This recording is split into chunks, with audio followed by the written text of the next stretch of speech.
to the Prophecy Club. Today I'm going to be playing the audio of a very important DVD by John Moore called Signs in the Sun, Moon, and the Stars. And we've got together a really good gift offer for you. It's called Catastrophes in Prophecy Gift Offer. And you get End of Times by Augusto Perez, Coming Pole Shift by Lloyd Carpenter, and today's DVD, Signs in the Sun, Moon, and the Stars by John Moore. All three normally valued at $90 for a gift of just $25. Call 785-266-1112 or go to prophecyclub.com. Let's go listen to John Moore talk on signs in the sun, moon, and the stars. And here's my introduction of him. John Moore has spent his life working on matters with serious consequences. Commencing with his graduation from military intelligence school in 1967, he has been an intelligence analyst, a member of the Green Berets, homicide detective, and private investigator. He graduated from college as a legal assistant. John has the analytical mind of the legal assistant, the questioning mind of the detective, and the lack of fear of a Green Beret. John has a private network of contacts and outside the government.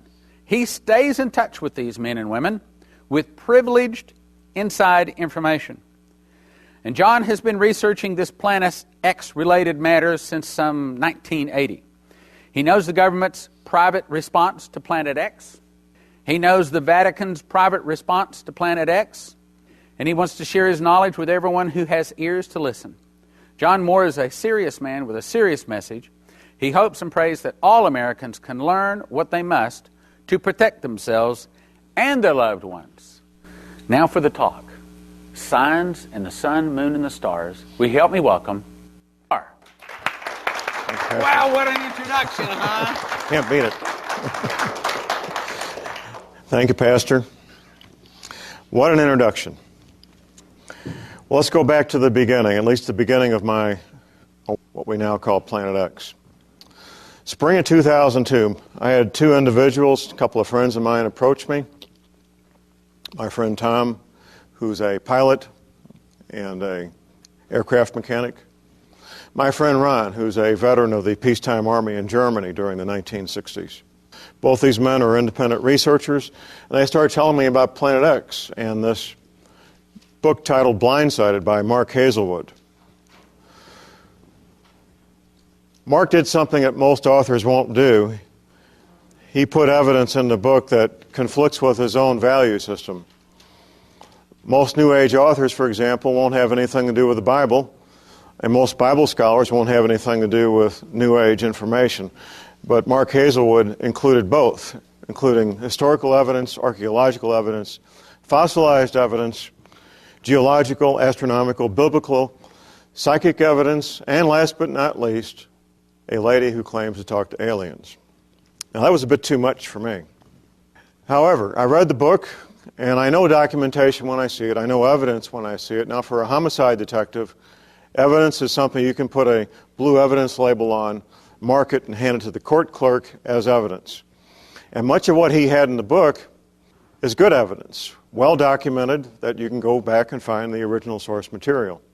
So despite the lady who claimed to talk to aliens, who, by the way, gave her a date of the closest passage, that date being June of 2003, I continued my research, and I went deeper and deeper into the topic of Planet X.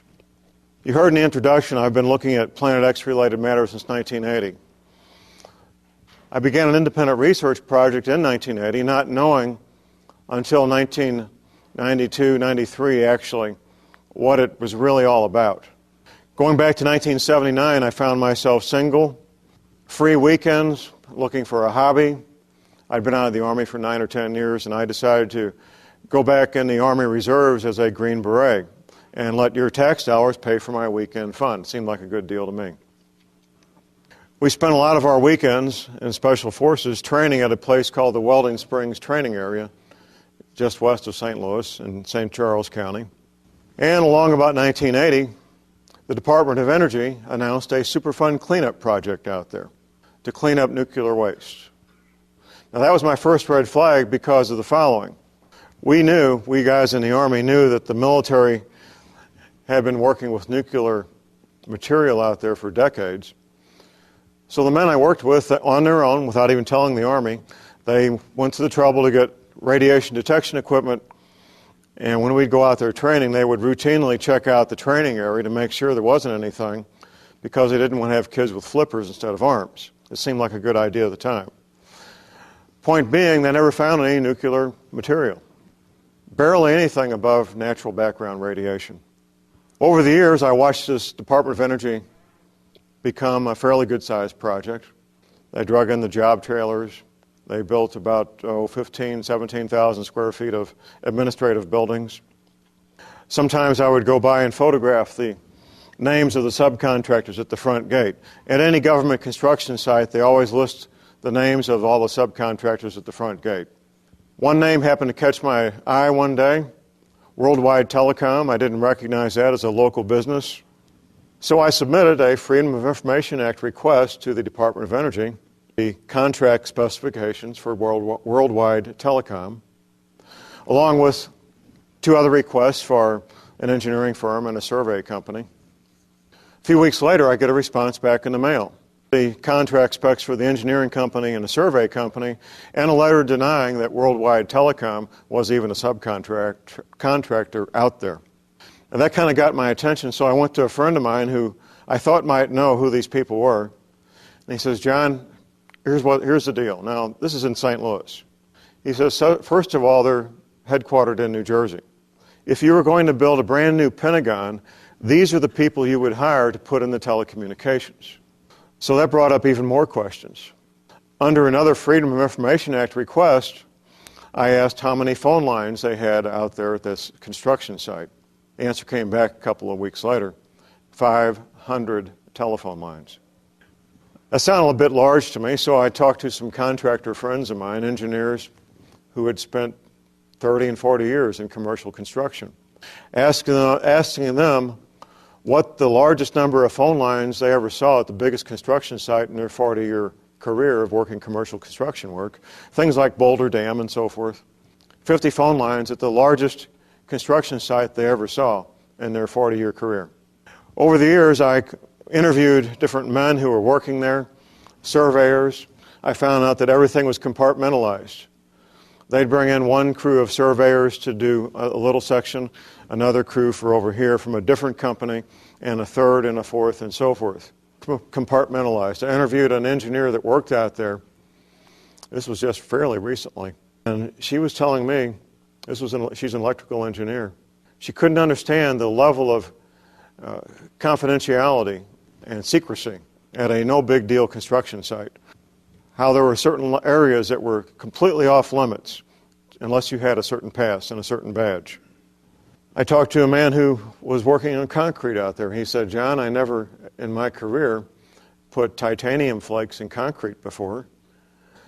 So all in all, what we came to find out, looking at the infrastructure, the communications, the power that was going in there and still going in there, the water, fresh water, sewage treatment, and so forth, all this being underground, is that they were building a command and control center where hundreds of men and women, and their families if necessary, could live, work, play, have microwave pizza, and watch movies for years if they needed to.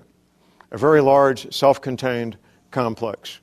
I knew that quite a long time ago, but I couldn't make the connection. It appeared to be very military on one hand, but it wasn't the military. So it was kind of a big question mark. What I did come to learn, however, is that Superfund cleanup projects amount to a bottomless pit of unaccountable money. There's very few people that understand the technology of cleaning up nuclear waste. Very few. And even less understand how much it costs or how long it takes. The attitude of the congressman appropriating the money is, how much money do you need? Do you need another 10 million? How long will it take? Take as long as it takes. We want this stuff out of here, no matter how much it costs or how much it takes. We will give you as much money as you need. That's the attitude of the public and Congress when it comes to cleaning up nuclear waste. And that's what they did out there, was spend millions and millions of dollars. We have any veterans of the U.S. Navy in here? Well, the military in general is a subculture of our American culture. And of course, the Navy is a subculture. However, there's another subculture, and that's the U.S. Navy Submarine Corps. Now, every man who's ever set foot in a submarine as a crew member, whether he's the lowest ranking, least experienced, newest guy on the ship, has the IQ to be an officer. It's a very select group of men. That's not done in very many units. Special Forces happens to be another one. I happen to know two men who served with the United States Submarine Corps, one of them since 1979. I was having lunch with him last summer. I was telling him about Planet X, and he's telling me about the Ross Ice Shelf, ROSS, the Ross Ice Shelf in the Antarctic. And he's telling me about a physics class, a classified physics class taught by a Navy officer over 20 years ago. Navy officer is now an admiral. What the U.S. Navy was telling the Submarine Corps more than 20 years ago is what will happen when the Ross Ice Shelf and the rest of the ice at the Antarctic melts, that the ocean levels will rise 14 to 32 feet. And it won't be like a bathtub filling with water. There'll be violent storms accompanying the rising ocean levels. I was telling him about Planet X, as I mentioned, and it wasn't until the next day that I realized we were both talking about the same thing. That he was talking about an effect, and I was talking about a cause. There has to be a trigger to cause this ice to melt. And I believe now we know what that trigger is.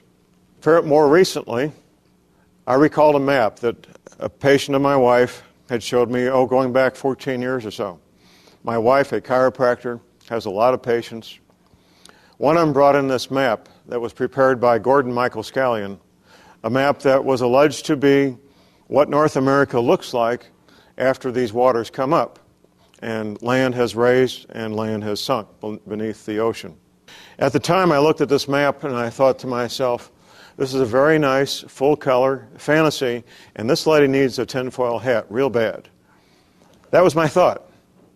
I didn't have anything else to correlate it to. More recently, however, I remembered this map, and I looked it up on the internet, a small version, about 4 by 5 inches, and I emailed it to my friend in the Submarine Corps. We'll be right back after this message. Today, we're making 3 DVDs available for a gift of just $25. The first one by Augusto Perez, End of Times. Topics are the Great Shaking, the Coming Famine, the Glory Cloud, the Coming Attack on the United States, the Great Darkness, the Super Devaluation of the Dollar, the Double Portion Outpouring, and How God Will Protect His Own. Then, The Coming Pole Shift by Lloyd Carpenter. The Bible says that earthquakes will increase and the earth will turn upside down.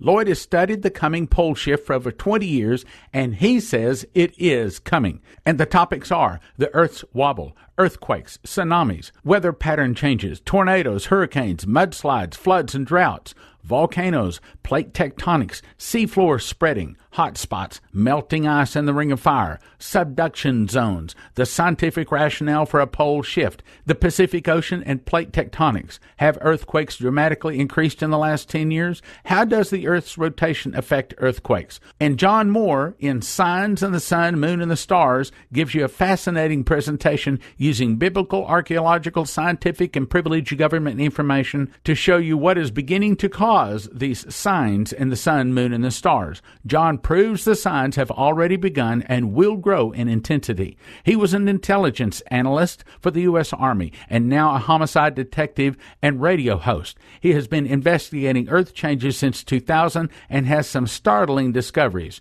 John has proof there is a mystery planet heading toward our solar system, which is causing ice caps to melt, stopping the Gulf Stream, causing tornadoes, earthquakes, tsunamis, extremely hot and cold weather. He says the governments of the world know about it and they're preparing underground survival facilities. Included in this presentation is a classified map showing safe locations. It's the catastrophes in Bible prophecy gift offer. End of Times, Augusto Perez. Coming pole shift, Lloyd Carpenter. Signs in the Sun, Moon, and Stars, John Moore. Valued at $90, all available for a gift of just $25. Call 785-266-1112 or prophecyclub.com. That's Catastrophes in Bible Prophecy Gift Offer. End of Times, Coming Pole Shift, Signs in the Sun, Moon, and Stars. All for a gift of $25. And now, back to the program. More recently, however, I remembered this map and I looked it up on the internet, a small version, about 4 by 5 inches, and I emailed it to my friend in the submarine corps. He emails me back, and he says, John, it's pretty accurate. It's just about exactly what the Navy told us this is going to look like, except most of Wisconsin's gone, according to the Navy, and it's not on this map. Now, this map shows large portions of the United States being underwater. Parts of the East Coast, about half of Florida, most of Louisiana, an inland sea, according to both the Navy and my friend, stretching from the Great Lakes to Hudson Bay, uninterrupted. Mississippi River, coming up from what used to be New Orleans, almost up to Memphis, 5 to 10 times wider than it is now. A couple of months ago, I was lecturer at a college class, along with another gentleman who spent 20 years in military intelligence with the Air Force. This gentleman did a 3-year tour of duty with the submarine corps. Dinner afterwards, and I bring up the topic of the Ross Ice Shelf. His wife's sitting next to me, and he starts telling me about what he knew about the Ross Ice Shelf, basically parallel to what my friend told me a few months previously. Then his wife pipes up and says, well, when it came time to retire, the gentleman was working in the Pentagon. They could move anywhere in the United States. They'd been a military family for 20 years and were used to living all over and had friends literally all over the country. When it came time to pick their retirement home, they specifically picked the Missouri, Arkansas Ozarks because of the altitude and because of what the U.S. Navy told them about rising waters. My friend also, that I had lunch with last year, he also picked the Arkansas Ozarks because of what the U.S. Navy told him in classified briefings about rising water. Being on the road the past week, I've bumped into a number of people who know the zip codes, just because they sell insurance, for example. A lot of records are kept by zip codes. And there is a noticeable increase of military retirees living in the zip codes that comprise the Missouri, Arkansas Ozarks, especially Navy veterans. For those who need a little more evidence they can get their arms around, the Pentagon issued a report in October 2003. I need to read this to you because you can't possibly memorize something as convoluted as this. It's titled, An Abrupt Climate Change Scenario and Its Implications for United States National Security, October 2003, commissioned by the United States Defense Department, authored by Mr. Schwartz and Mr. Randall. What these authors say in this report is that global warming should be taken out of the area of being kind of a routine scientific debate and put in the area of a clear and present national security matter. That abrupt climate change may occur in the not-too-distant future, not decades in the future, in the not-too-distant future, causing longer, harsher winters in America, massive droughts turning farmland into dust bowls, and forests. Now you may say to yourself, John, it sounds like you're talking about global warming. You might recall that global warming became an issue about 1985. Now, by 1985, the government knew full well what would be happening 20 years later. They knew the events that would be occurring and why they would be occurring. And they knew they needed a cover story to keep everybody calm and peaceful, going to work every morning, paying their mortgage, and being good little citizens. So the cover story they decided on was global warming. And it's been very effective. And here's the way I break it down. These percentages, or my percentages, are not from any scientific study or anything, but I've chosen these as representative of what I feel has been going on here for a while. About 49.5% of the population believes global warming is a clear and present danger, putting the Earth at risk, putting animals and plant life at risk, and human beings at risk of harm. And that is caused by that knucklehead next door in his SUV, human activity. That's about 49.5% of the adults.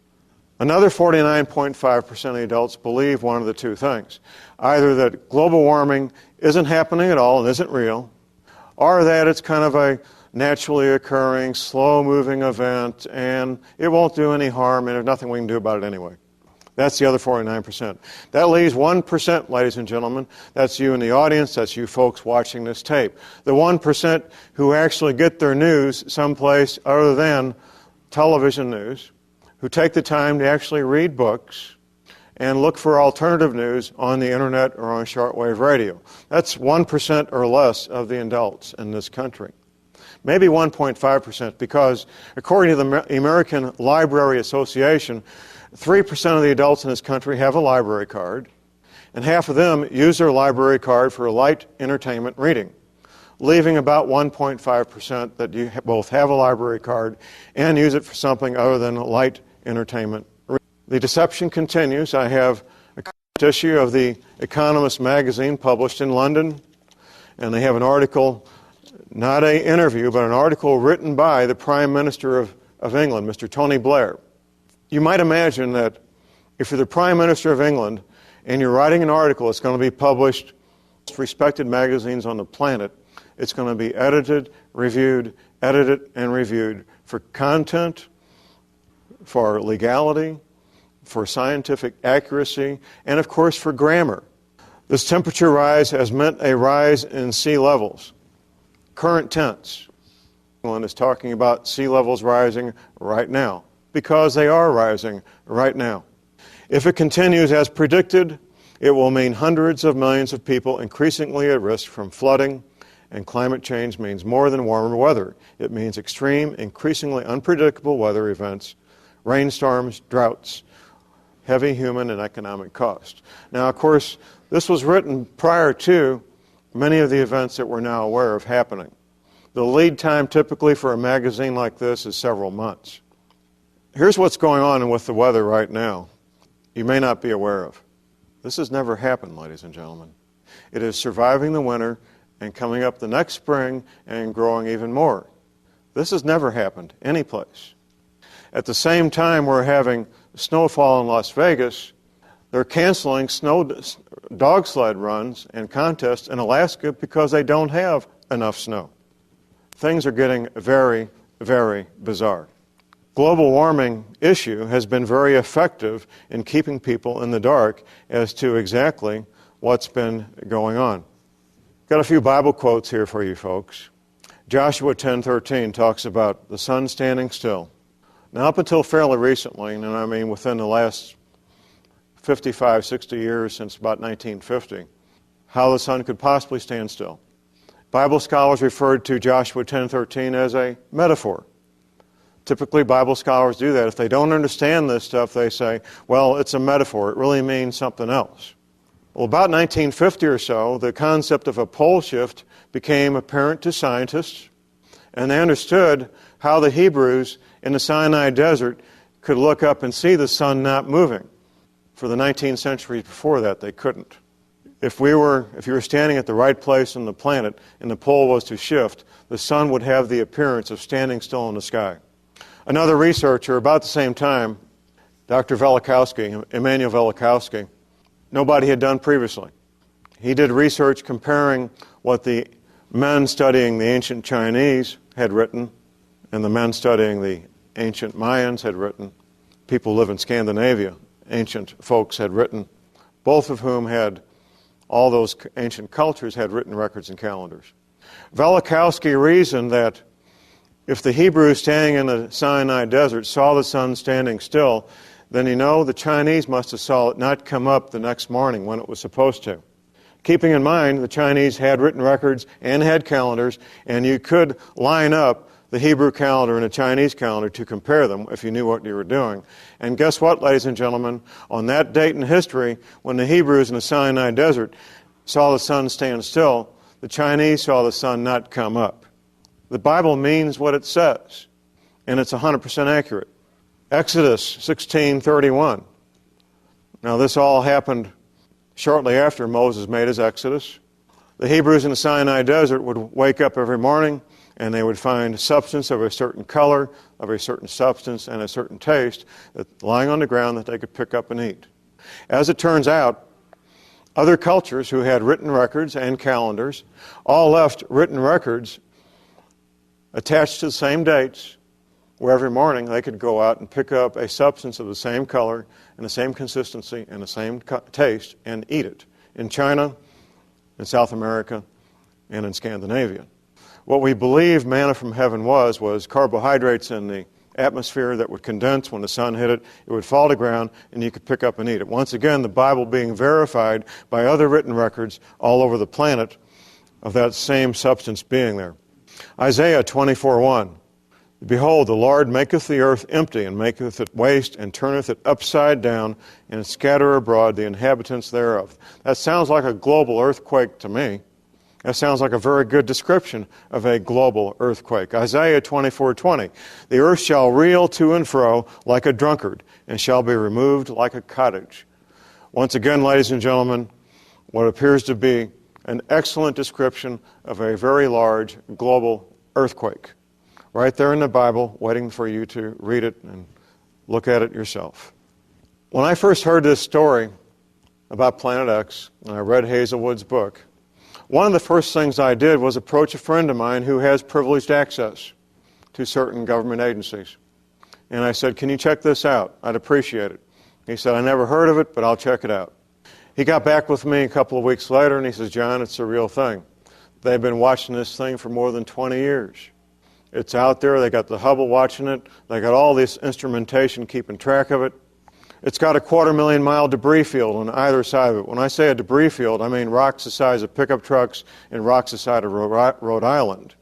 Big rocks and little rocks. It's traveling in a cloud of red dust, which means when we finally are able to see it, it'll probably duplicate what was seen by ancient peoples as being a red cross in the sky. The red dust will refract the light and make it appear to be a red cross in the sky. Both my private sources and NASA is that Planet X is 3 to 5 Earth masses large. I'm going to interrupt right there, but I'm going to tell you in just a moment how you can get your very own copy of what you've been listening to. In the meantime, thank you for listening, thank you for your prayers, and thank you for your gifts of support. God bless. Now from the Prophecy Club, some exciting opportunities for you.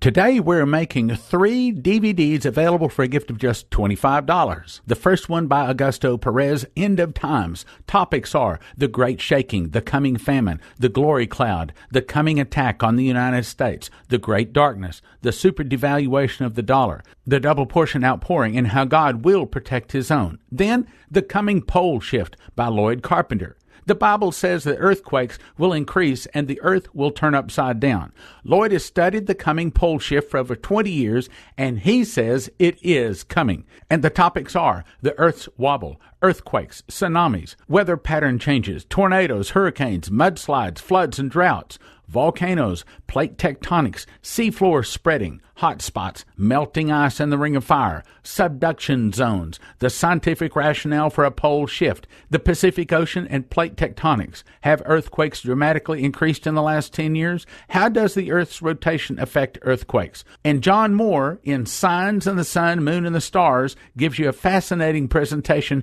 using biblical, archaeological, scientific, and privileged government information to show you what is beginning to cause these signs in the sun, moon, and the stars. John proves the signs have already begun and will grow in intensity. He was an intelligence analyst for the U.S. Army and now a homicide detective and radio host. He has been investigating Earth changes since 2000 and has some startling discoveries. John has proof there is a mystery planet heading toward our solar system, which is causing ice caps to melt, stopping the Gulf Stream, causing tornadoes, earthquakes, tsunamis, extremely hot and cold weather. He says the governments of the world know about it and they're preparing underground survival facilities. Included in this presentation is a classified map showing safe locations. It's the catastrophes in Bible prophecy gift offer. End of Times, Augusto Perez. Coming pole shift, Lloyd Carpenter. Signs in the Sun, Moon, and Stars, John Moore. Valued at $90, all available for a gift of just $25. Call 785-266-1112 or prophecyclub.com. That's